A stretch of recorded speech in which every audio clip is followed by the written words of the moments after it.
Everyone, আশা করি সবাই খুব খুব ভালো আছো। আমি খুব ভালো আছি। আজকে তোমাদের সাথে একটা ভিডিও শেয়ার করি, আর সেই ভিডিওটা হচ্ছে ক্রিসমাস উপলক্ষে ঘুরতে যাওয়ার ভিডিও। বছরের মতো এবারও ক্রিসমাস চলে এসেছে, আর আমাদের এখানে ক্রিসমাস উপলক্ষে কিন্তু চারিদিকে খুবই আলোক বর্ষ চলে আসলে। কেন বলছি, এই যে এগুলো কিন্তু হচ্ছে বাড়িঘর, আর এই বাড়িঘরগুলাই কিন্তু এত এত সুন্দর করে সাজানো গোছানো থাকে, আর ওরা এটা প্রত্যেক বছরই করে আসলে। তো সেরকমই আমরাও বেরিয়েছিলাম আজকে এই বাড়িঘরগুলো দেখার উদ্দেশ্যে। আর এই জায়গাটার নাম হচ্ছে ক্যান্ডি ক্যানলাইন। জায়গাটাতে আমি দ্বিতীয়বারের মতো যাচ্ছি। আর এই বাড়িঘরগুলো এত সুন্দরভাবে সাজানো গোছানো ওরা করে, আর সবাই এখানে গাড়ি নিয়ে আসে আসলে। গাড়ি নিয়ে প্রত্যেকটা জায়গা এখান থেকে প্রায় 20-25টা, এর থেকে বেশিও হতে পারে, বাড়িঘরগুলো সাজানো থাকে। কম না যে শুধুমাত্র গাড়িতেই দেখতে হবে আপনাকে, আপনি হেঁটেও দেখতে পারেন। তো ঠান্ডার দিন, সেজন্য বেশিরভাগই গাড়ি দিয়ে যায়, বাট আমরা হেঁটেই দেখছিলাম। আর গত বছরও আমি হেঁটে এখানে দেখেছিলাম। আমার কাছে মনে হয় গাড়ি দিয়ে দেখলে অনেক বেশি তাড়াহুড়ার মাঝে দেখতে হয়, কারণ পিছনে প্রচুর প্রচুর গাড়ির লাইন থাকে। তো যার কারণে আপনাকে খুবই তাড়াতাড়ি একটার পর একটা বাড়ি দেখে চলে যেতে হবে। খুব কম সময়ের ভিতরে আপনার বাড়িঘর দেখা হয়ে যাবে।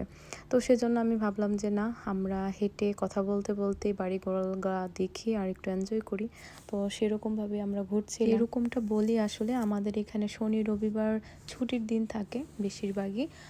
তো এই শনি রবিবার কিন্তু খুবই বিজি থাকে, এই জায়গাগুলো খুবই বিজি থাকে।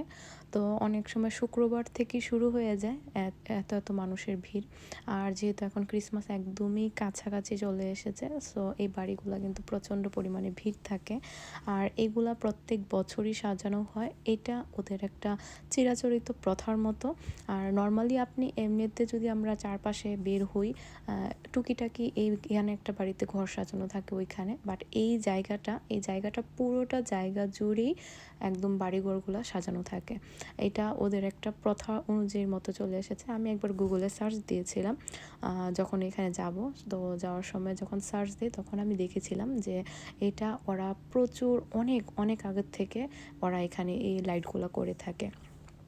তো এখানে প্রত্যেক বছরের মতো করেই ওরা খুব সুন্দর করে আয়োজন করে। তো সেগুলোই দেখার জন্য আমরা আসলে যাই। আমরা বলতে না, প্রত্যেক মানুষই এখানে যায়।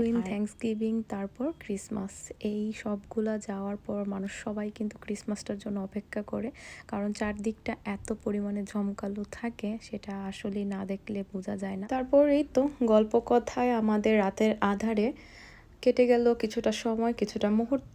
আর তার মধ্যে আমাদের বাড়িঘর যে লাইটিংগুলো করা হয়েছে সেগুলো